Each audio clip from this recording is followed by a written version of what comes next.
नमस्कार मेरे प्यारे दोस्तों, आज हम क्रोध के बारे में बात करेंगे। हम सभी जानते हैं कि क्रोध क्या है और हम सभी ने इसे अनुभव भी किया है।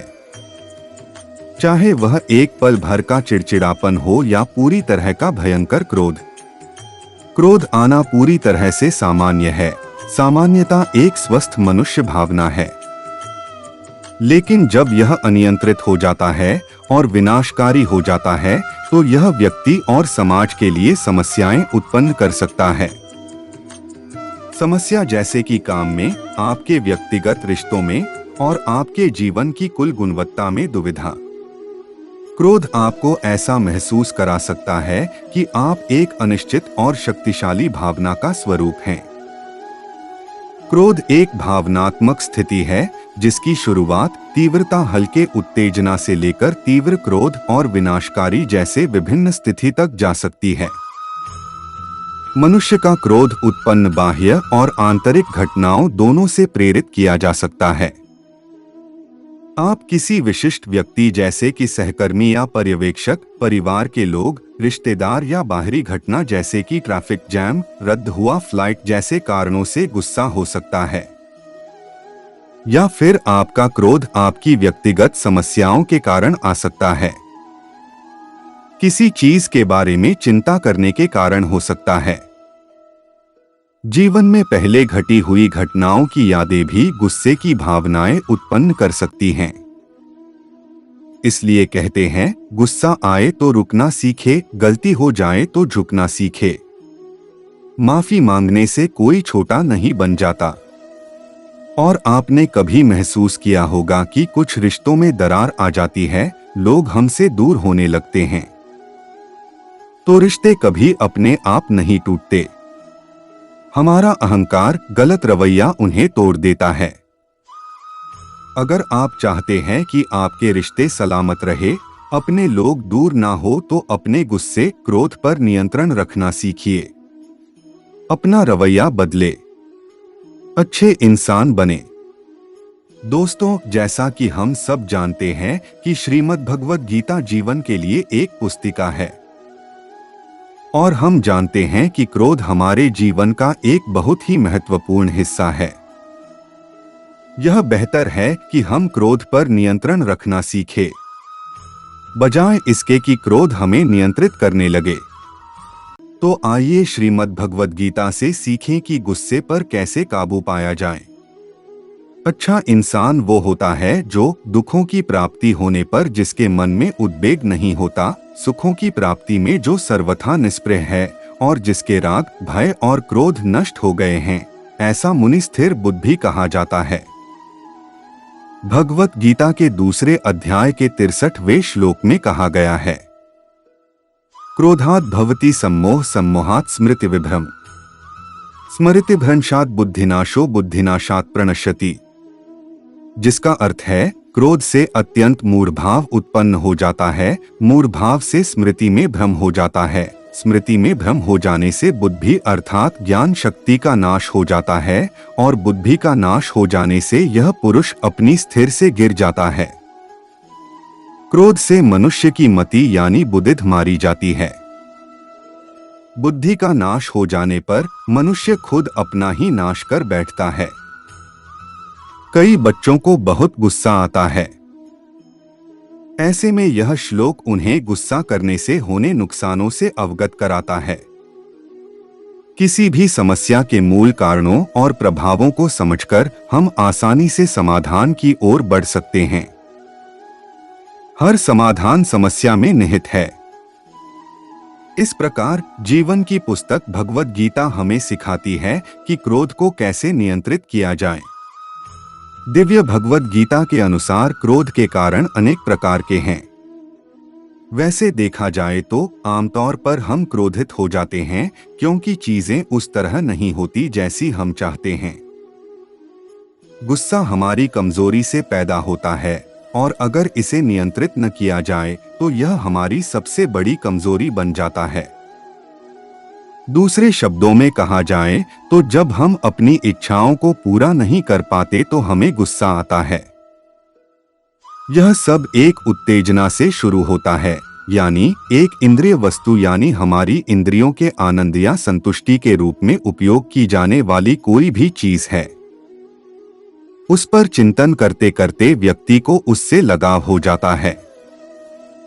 उस आसक्ति से वासना या तृष्णा उत्पन्न होती है, क्योंकि हम बार बार उसका आनंद लेना चाहते हैं। जब यह लालसा पूरी नहीं होती तो क्रोध उत्पन्न होता है। भगवान कृष्ण कहते हैं, क्रोध पूर्ण भ्रम या निर्णय की हानि की ओर ले जाता है। भ्रम से स्मृति भ्रमित हो जाती है। ऐसा होने पर बुद्धि नष्ट हो जाती है और व्यक्ति इस घटना श्रृंखला में गिर जाता है। जब हम गुस्से में कार्य करते हैं, क्रोध वेगम, तो हम ऐसे काम करते हैं जिसके लिए हमें बाद में पछताना पड़ता है। भगवद गीता में क्रोध को नरक का प्रवेश द्वार माना गया है और हमें इसके दुख और पाप से बचने के लिए कहा गया है। किसी भी चीज की अधिकता नुकसान पहुंचाती है और क्रोध के साथ भी यही स्थिति है। भगवान श्री कृष्ण ने गुस्से पर काबू पाने का, क्रोध को नियंत्रित करने के अनेक तरीके बताए हैं। गुस्से का कारण और प्रभाव यानी परिणाम को समझकर हम यह निष्कर्ष निकाल सकते हैं कि हम क्रोध को किस उपाय द्वारा नियंत्रित कर सकते हैं। श्री कृष्ण कहते हैं, लोगों, वस्तुओं, शक्ति, धन आदि से बहुत अधिक आसक्ति हमें नहीं होनी चाहिए। आत्मा के विज्ञान को समझना चाहिए। अपनी अंतहीन भौतिक इच्छाओं को सचेत रूप से कम करना और बदलना चाहिए। आवश्यकताओं और इच्छाओं के बीच अंतर करना चाहिए। ईश्वर की सहायता लेना, ध्यान करना और प्रार्थना करना भी एक उपाय है। क्रोध आने लगे तो कुछ देर रुककर क्रोध के दुष्परिणामों के बारे में सोचो। मन को अपना सबसे अच्छा मित्र बनाकर उसे नियंत्रित करें। अपने में बेहतर गुण पैदा करने की कोशिश करें। भगवद गीता और अन्य आध्यात्मिक पुस्तकें पढ़ें जो हमें सही मार्ग की याद दिलाती हैं। प्रेरणा लेने के लिए एक रोल मॉडल और एक गुरु होना जो हमें प्रशिक्षित और मार्गदर्शन कर सके। हमें बेहतर आउटपुट जैसे कि ज्ञान, आनंद, शांति, संतुष्टि प्राप्त करने के लिए अच्छे इनपुट जैसे कि सुनना, पढ़ना, सही सामग्री देखना, इन चीजों को ध्यान में रखना चाहिए। व्यसनों और बुरी आदतों से दूर रहना चाहिए। ये कुछ तरीके हैं जो अत्यधिक अवांछित क्रोध पर काबू पाने में मदद कर सकते हैं। हालांकि सभी नकारात्मक भावनाओं पर काबू पाने और शाश्वत आनंद प्राप्त करने के लिए वैदिक शास्त्रों और महान ऋषियों द्वारा सुझाया गया सबसे अच्छा तरीका है भगवान के नाम का जप करना है, ध्यान करना। जो मनुष्य इंद्रिय विषयों पर लालसापूर्वक ध्यान करता है, उसमें उनके प्रति प्रवृत्ति उत्पन्न हो जाती है। यह प्रवृत्ति इच्छा में बदल जाती है और इच्छा से क्रोध उत्पन्न होता है। स्वामी विवेकानंद जी कहते हैं कि यदि हम अपने स्वयं के जीवन की जांच करें तो हम पाते हैं कि दुख का सबसे बड़ा कारण यह है। हम कुछ लेते हैं और अपनी पूरी ऊर्जा उस पर लगा देते हैं, शायद यह एक विफलता है, और फिर भी हम इसे छोड़ नहीं सकते हैं। हम जानते हैं कि यह हमें नुकसान पहुंचा रहा है, कि इससे और अधिक चिपकना हमारे लिए दुख ला रहा है। फिर भी हम अपने आप को नहीं तोड़ सकते। क्रोध से भ्रम उत्पन्न होता है और भ्रम से स्मृति की हानि होती है। स्मरण शक्ति के नष्ट होने से विवेकशील बुद्धि नष्ट हो जाती है और विवेक बुद्धि के नष्ट होने से मनुष्य बर्बाद हो जाता है। हर बार जब हम घृणा या क्रोध की भावना को दबाते हैं तो यह हमारे पक्ष में बहुत सारी अच्छी ऊर्जा संग्रहित होती है। ऊर्जा का वह टुकड़ा उच्च शक्तियों में परिवर्तित हो जाएगा। अनुशासित मन वाला व्यक्ति, जिसकी इंद्रियां नियंत्रण में हैं और जिसे इंद्रिय विषयों के प्रति न तो आकर्षण है और न ही घृणा है, वह शांति प्राप्त करता है, भले ही वह इंद्रियों के विषयों के बीच घूम रहा हो। स्वार्थी उद्देश्य के पीछे जाने वाली सारी ऊर्जा नष्ट हो जाती है। इससे शक्ति आपके पास वापस नहीं लौटेगी, लेकिन अगर इस पर लगाम लगाई जाए तो इससे शक्ति का विकास होगा।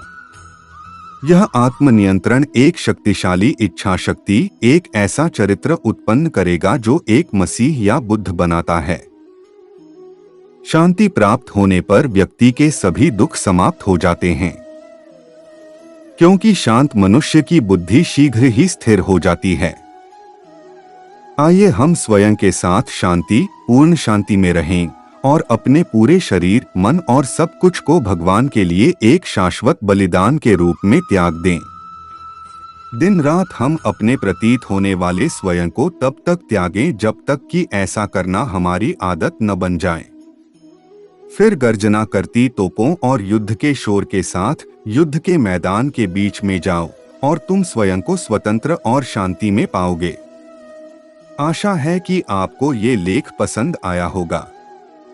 अगर आपको हमारा ये वीडियो पसंद आया है तो वीडियो को लाइक और शेयर करें, कमेंट करें, चैनल को सब्सक्राइब करें और मिलते हैं नेक्स्ट वीडियो में नई सीख के साथ। धन्यवाद।